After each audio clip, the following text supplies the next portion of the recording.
Tobery, Senior Division, Performance, World War II through photos. This is not the story of a girl who was touched by some higher power. Instead, her life was forever changed by a dusty old box of photographs.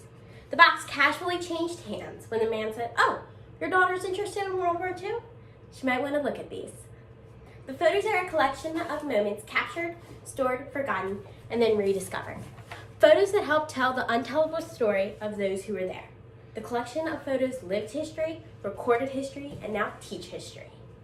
This is how 300 plus 8x10 time capsules spilled from their box to tell the horrific, heartwarming, and humanizing events from the front line as only wartime photography can. The pictures didn't just document history, they changed the girl's history and continue to tie the past to the present. When we lack the words to divulge what happened, for a multitude of reasons, pictures can fill in the story and help to explain. But before the story, we must set the stage on World War II. Though the lead up of the war in the European theater can be traced back to the unresolved issues after the Treaty of Versailles, and all the way to the more present policies of appeasement, the most widely regarded start of World War II is the German invasion of Poland on September 1st, 1939, which forced Britain and France's hand and led them to declare war. Surprised and woefully unprepared, Britain and France never got the jump on Nazi Germany until the formation of the Allied powers that included America and the USSR. The Axis powers, or commonly known as the aggressors, included Japan, Germany, and Italy, who dominated the beginning of the war and brought both America and the Soviet Union into the war after the German invasion of the USSR in Operation Barbarossa and the Japanese invasion of America's Pearl Harbor. The Second World War is unfathomable due to its sheer size of countries in battle, and will always be considered the war that has eclipsed all others. But anybody can learn the factual timeline of World War II. Not everybody has the chance to experience the war like the girl did, from the silent communication of photos. We know Pearl Harbor for the hour-long raid, rightfully so, but what about the day after? The carnage that was still there when the sun came up on December the 8th. What then? For the shell-shocked survivors of that fateful day, there was no time to mourn. They scrambled straight to cleanup, recovery, recon, and the front lines. From a technical standpoint, the harbor was a wreck, but so were those who survived the attack without a scratch, the lucky ones. Survivors' guilt ran rampant through the war, but those at Pearl Harbor on December the 7th experienced the pinnacle. File number WPH431615. In this frozen scene, we feel the internal conflict between showing respect for the fallen in their impromptu graves while living with the guilt of surviving. When grief is too strong, images can explain. They can explain the pain of knowing your comrades never got to see America free again, the world at peace. Photos are more than just a vantage point into that person's life. They can be how we can communicate respect for those who are not here with us today. In a raid that took a little less than an hour, the damage will last for an eternity. So many times people just focus on the macho blood and guts of World War II that we lose sight of whose blood and whose guts were spilled. Young men. Young men, some of whom gave all and paid the ultimate sacrifice.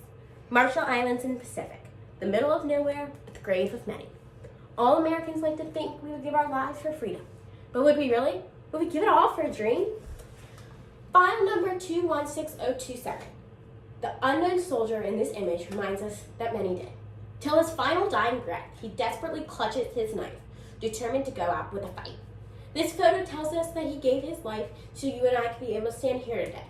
The least we can do is tell his story. You may not know much when the bullets start flying, but one thing's for sure, the man beside you. World War II photographer David L. Cubat explained this best. If it were not for him, I would have been dead. The least I can do is memorialize him with a photo. Let us never forget their sacrifice. Imagine an image so fuzzy in quality, but critically important that the U.S. government still expedited it to Washington, D.C. within 18 hours. File number 776. In this photo, Allied POWs stand on a roof in Yokohama, Japan, desperately flapping their arms to flag down an American pilot. The picture communicates the unfathomable story of being a POW struggling to endure while praying to be rescued. For the prisoners fighting for survival inside this camp, this photo says, "I am alive." Yet this photo also speaks for the photographer, that shockingly sees his brothers are still hanging on. With this picture, the photographer answers with that triumphant, "I see you." In war, no one is spared. Innocent families and children fall victim to the crossfire. On the island of Okinawa, displaced civilians are catapulted into the tangle of Japan versus America, with no say on their own land. Almost forgotten are the citizens. Instead, their island is viewed as a pawn in one big chess game. Who remembers their losses? Before donning the uniform, every soldier was part of a family first. Bottle number 08138. Pharmacist's first mate, J.W. Wood of Atlanta, Georgia, pauses amidst the chaos to feed an orphaned Okinawa infant. This helpless child, covered in what one can only assume is sweat, dirt, and the primal instinct of survival, finds an ally in Wood. There's a universal connection to infancy, which is pronounced in times of war. Something so pure and innocent, tainted by a war it had nothing to do with. Its naivete ripped away and instead replaced with grime and hunger. They say babies have a certain scent. I wonder if this one did too, or if war took it away. A silent and forgotten partner in the war, the Filipino civilians and soldiers desperately fought the clutches of the Japanese terror. Doubting the validity of their support, American troops were constantly leery of the local militia. Occasionally, bonds were formed. File number 273132. In this image, 3 starving Filipino-American Army men are cautiously welcomed onto a U.S. landing craft as they beg for food and supplies to continue to fight the Japanese. The American flag is a symbol not only for its patriots, but for the world, that through hardships, good will prevail, something everybody wants. Without the benefits of a shared language, this photo communicates that these men seemingly understand what the other is thinking. Army artilleryman John Stisby echoed this sentiment when he explained, looking at them, they realized they had been hungry, the Filipinos had been starving. The wonder of the photos and its pitfalls are one and the same, that it captures a moment in time. Photos communicate the good, the bad, and the ugly. In April of 1945, the Allies seized the pivotal ports of Bremer and Bremerhaven in a land invasion of Germany. File number 498283. In the photo, 3 apparent good guys from the U.S. Navy take a break from securing the port of Bremer and mockingly pose with huge smiles as they wear the uniform of their enemy. This photo communicates how proud the U.S. Navy was to secure this foothold and how critical it is to have levity during the trials of war. But there's a greater communication we can learn from this photo in the present. That is that of learning from society's sins. These seemingly innocent men are naive to the horrors now associated with the symbol of dressing up in the Nazi soldier costume and the swastikas of those who policed the concentration camp.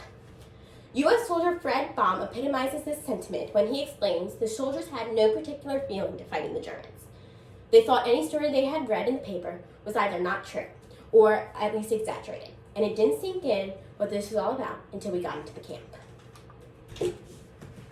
After getting these photos from his seemingly stranger, a connection was formed between the girl and every individual touched by these images. It doesn't matter that they were not blood. Something bigger ties them together. These photos and the hope of what future generations can learn from them. The soldier in the field, the world-time photographer who witnessed, the locals who endured, the Navy officer who found them, his son who kept them, and the girl who learned from them, all have the same goal, to remember the sacrifices, pain, and horrors of World War II. Photos explain, when words lack to disclose, the magnitude of what happened.